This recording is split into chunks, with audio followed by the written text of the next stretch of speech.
Hey, good morning. Thanks for joining me. Today, we're going to talk about the 5 houses you'll definitely regret buying.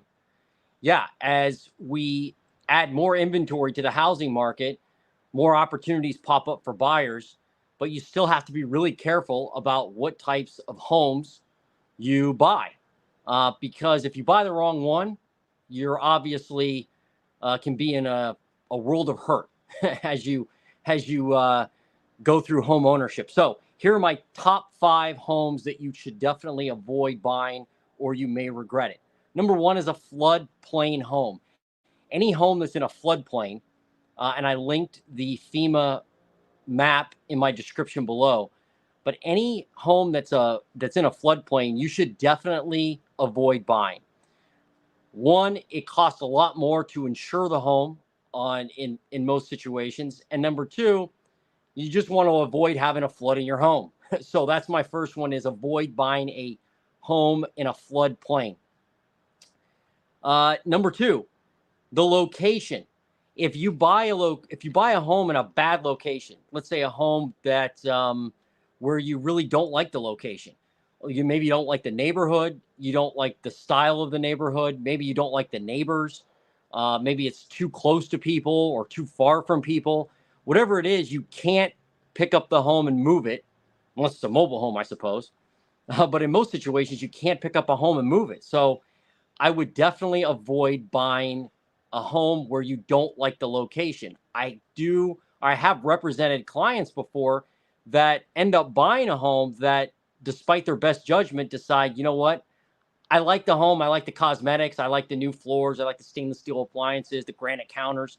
So I'm going to buy it even though I don't like the location. Big mistake. Big mistake. Don't do that. Number three, too small or too large. If you buy a home that doesn't really fit your lifestyle from a size standpoint and what you may need in the future, that can also be a big regret. So, for instance, I have also had clients that end up buying a home that probably is too small for them. They live in an apartment maybe that's 800 square feet, then they go out and buy a home that's 900 square feet. Well, if you need a bigger home for your family and you go from 800 square feet to 900 square feet, that's really not much of an improvement as far as size. So avoid buying a home that doesn't fit the size of the home that you need. Um, and think about your future. So, like, if you're an older person and you're thinking about retiring, maybe you don't want a home with a second floor primary suite. Maybe you want a home with a first floor primary suite. Maybe you want a ranch home. If the washer and dryer are in the basement, that can be fixed. But if the layout of the home is not conducive to what you need in the future, that's something you should probably avoid. Number four I have on my list is can't afford it. So homes that you can't afford, goes without saying, right? But I'm serious. Like, you know, when you go and qualify for a home, you may have an idea that, oh, I'm going to buy this particular house, even though I can't afford it. Don't stretch your budget to the end of the earth. Make sure you're within your budget and think about the taxes and the insurance cost. The taxes and insurance, as we've all seen lately, can definitely go up. And so think about that variable cost and be prepared to tackle it. If you can't afford the home, don't buy it. That's a major regret that people can have. So don't stretch yourself to the end of the earth. I would also probably prepare for the fact that you may lose your job. What if you lose your income? What if your spouse loses their income? Then what? So make sure you can comfortably afford the house. Number five I have on my list is any house with a major repair you can't afford to fix. So if there's like a bad foundation, a bad roof, bad windows, maybe the electric needs updated, maybe water gets in the basement, stuff like that, major repairs. If you can't afford to fix those things that need fixed for the actual longevity of the property, that's also probably a bad decision. So, and one you'll probably regret as a home buyer. All right, I have some more though. These next examples are homes that you could still buy, but you better make sure that you have the money and the resources to fix them.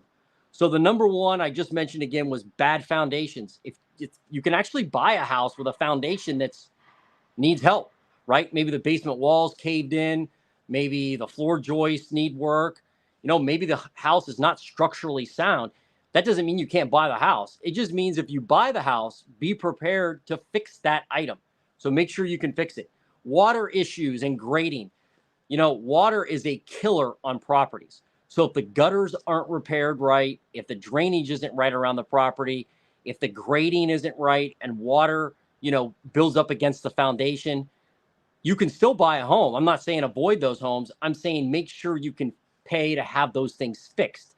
Don't, don't buy a house if you can't afford the upkeep and the repairs needed. Number 3 I have is tree problems. So number 3 is tree issues. Trees are also a killer on homes. Trees hanging over the roof can destroy a roof. Roots can obviously destroy sewer lines and destroy foundations. So make sure you can afford to remove trees if you need to. Trees are expensive, by the way. Removing trees is not cheap. It's probably one of the more expensive maintenance things on homes that people just don't think of.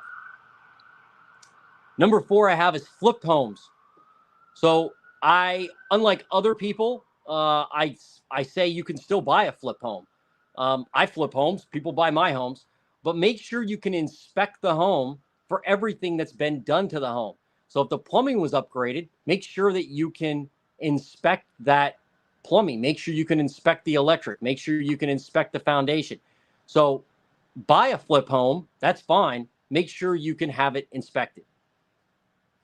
All right. So what do you do as a home buyer to avoid all these things, to avoid all these problems? Well, just a few pieces of advice this morning. Inspection. Make sure you get your home inspected. It sounds basic, but a lot of people still do not have their homes inspected when they buy them. So make sure you can inspect your house that you're purchasing, and make sure that not only can you inspect the house, but that you attend the inspection. So you can actually attend the inspection process and walk through the house with the home inspector. Don't avoid that. That's a big mistake. You want to understand your house for 2 reasons, main reasons. 1, you want to know really what's going on, any problems in the house. But number 2, the home inspection is a great time to really understand the home and what's happening, as far as the major systems. Get dirty, crawl in the crawl space, go in the basement, use your flashlight, go in the attic. Have that home inspector take you through the house when he's done to make sure you understand how your home functions, because you'd be surprised down the road. That knowledge will help you if there's a repair or an upgrade you want to make. You're like, oh, I know how the plumbing works. I know where the lines go. I got it. So that's important. Number 2, on how to make sure you're buying a home you won't regret. Know your priorities and your budget. So think about what your real priorities are as a home buyer. Do you want a small home that's a fixer-upper? Go find that. That's great. Know your budget too. So know what you're going to spend and stick to the budget. And again, know your priorities. If you want to be in a certain school system, if you want to be out in the country, if you want to be in a certain end of town, don't settle for houses or a house that's outside of what your priorities are just because you're tired of looking or you just want to buy something. Don't do that. Big mistake. I've got a couple other ones on here. Research. Do your research online and do research with your realtor and even with the home seller if you're not using a realtor. So Google the home address. It sounds basic, but just Google the home address and then scroll through the pages on Google way down past what you would see on the first, second, or third screen, because there may be something that you find online that you weren't aware of. Who knows, right? And also ask questions on that.